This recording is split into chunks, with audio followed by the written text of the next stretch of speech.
Praise the Lord. How good it is to sing praises to our God. For he is gracious, and a song of praise is fitting. The Lord builds up Jerusalem. He gathers the outcasts of Israel. He heals the broken-hearted, and binds up their wounds. Crowds. Do you remember those? Jostling together, trying to get a bargain in the marketplace. Gathering around to try and see what's going on. Hemming one another in as they tried to catch a glimpse of a well-known personality who was visiting the area. Crowds. It seems a whole world away from these days of social distancing.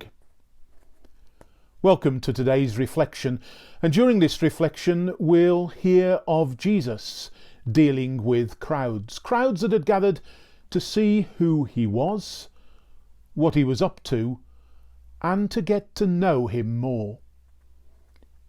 We continue with a prayer. Let us pray. Loving God, the light of the minds that know you, the life of the souls that love you, and the strength of the wills that serve you. Help us so to know you, that we may truly love you, and so to love you, that we may truly serve you, whom to serve is perfect freedom, through Christ our Lord. Amen. I used to be the stadium announcer at a football club. It was at Telford United in the conference when I was serving my ministry in Wellington in Telford. It came to the point that their regular tannoy announcer wanted to retire, and they were looking for someone who was used to speaking in public. I was chaplain of the club at the time, and so they thought of me. And so it was that I started announcing the teams onto the pitch and substitutions and matchday sponsors, and in the end I carried on doing that for around about 10 years or so. Usually that meant speaking to up to 2,000 people. But there was one memorable occasion that was much bigger than that. As well as Telford United, the ground, the Buck's Head, also hosted reserve fixtures for Wolves, who were playing in the Premier Reserve League. Wolves' reserve games usually only attracted a couple of hundred people, but those couple of hundred people were often rewarded with a dusting of first-teamers for both Wolves and the visitors, who could be clubs like Manchester United, or Chelsea, or Arsenal. So it was that on one occasion, Wolves at the Buck's Head were hosting Liverpool. We heard that Steven Gerrard was likely to be making a comeback from injury. Well, as usual for Wolves reserve games or Telford games, I used to get to the stadium around about 2 hours before kick-off. I arrived at the ground and there was a queue for a Wolves reserve game. By the time we got to the point it was about an hour till kick-off, the police were telling us there was a tailback on the M54. The crowds were turning up in force to see Steven Gerrard make his comeback. By the time of kick-off, we already had the stadium nearly full, and soon after kick-off we had to close the gates, as we'd reached the capacity, which for the ground was just over 6,000. But outside there were still several hundred. Those who were patient got their rewards, because at the end of the game Gerrard signed some autographs. Steven Gerrard came onto the field to play early in the second half, so everyone was rewarded by their efforts getting there, and I was able to make that big announcement, greeted by rapturous applause as Steven Gerrard took to the field. What must it be like to have fame like that? Inspiring? Daunting? Frustrating? Exhilarating? Maybe also annoying. After all, sometimes we do need to get away from crowds. And that brings us to today's Gospel reading, which is in the context of the very beginning of Jesus' public ministry. He's recruited his first disciples, and he's been teaching and preaching in the synagogues of Galilee. So it is that he reaches Capernaum, which is the hometown for Simon Peter and Andrew. And in the Gospel reading today, we join him just as he leaves the synagogue after preaching. As soon as they had left the synagogue, they entered the house of Simon and Andrew, with James and John. Now Simon's mother-in-law was in bed with a fever, and they told him about her at once. Jesus came and took her by the hand and lifted her up. Then the fever left her, and she began to serve them. That evening, at sunset, they brought to him all who were sick or possessed with demons, and the whole city was gathered around the door. And he cured many who were sick with various diseases, and cast out many demons. And he would not permit the demons to speak, because they knew him. In the morning, while it was still dark, he got up and went out to a deserted place, and there he prayed. And Simon and his companions hunted for him. When they found him, they said to him, "Everyone is searching for you." He answered, "Let us go on to the neighbouring towns, so that I may proclaim the message there also. For that is what I came out to do." And he went throughout Galilee, proclaiming the message in their synagogues and casting out demons. It sounds a very practical miracle to heal Simon Peter's mother-in-law so she can get up and make the tea. I think they might have allowed her a little bit of time to recuperate. I'm sure they could have got the tea themselves, but boys will be boys.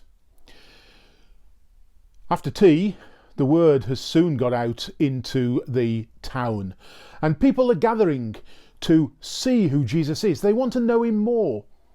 We can imagine people jostling around the door, peering in through the windows, maybe even climbing onto the roof, although on this occasion, unlike another occasion, the roof seems to have survived unscathed. People came because they needed healing, and soon we're told the whole city was there. And in those days, when so much of illness was regarded as about being possessed by demons, we're told that Jesus cast them out. He healed people. It must have been exhausting, and eventually Jesus clearly managed to get some sleep. But Jesus was an early riser, and while it was still very dark, we're told he crept out of the house and made his way to a quiet place where he could pray. He must have been well hidden away, or a little distance away from the house, because when Simon Peter woke up, he and the other disciples had trouble finding Jesus. They hunted him down. I'm sure they were expecting to be able to take Jesus back to the house, ready for the next batch from the same city to come and seek Jesus out. But Jesus says no. Let's be on our way. We'll try another city, another place, tell them the good news, and heal their sick. Thinking back to that crowd, awaiting and seeking healing, does that bring anything to mind from today? Well, not so much a crowd perhaps, but a socially distanced, orderly queue anyway. I'm told there was even one this week at that football ground, the Bucks Head, where I used to be stadium announcer. Vaccination centres are working flat out, around the clock in some cases, in order to bring vaccinations to people and try and defeat this pandemic. All around us we see the effects of the pandemic.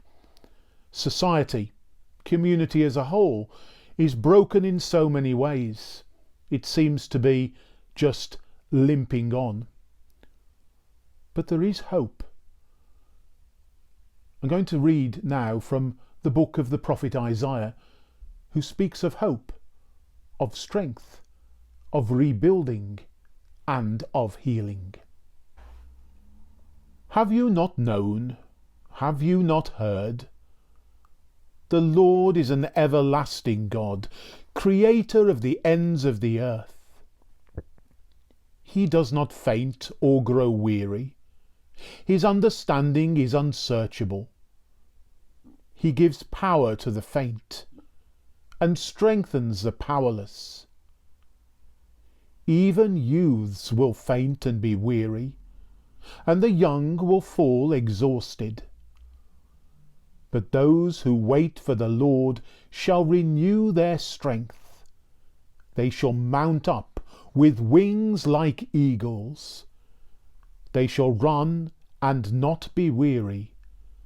They shall walk and not faint.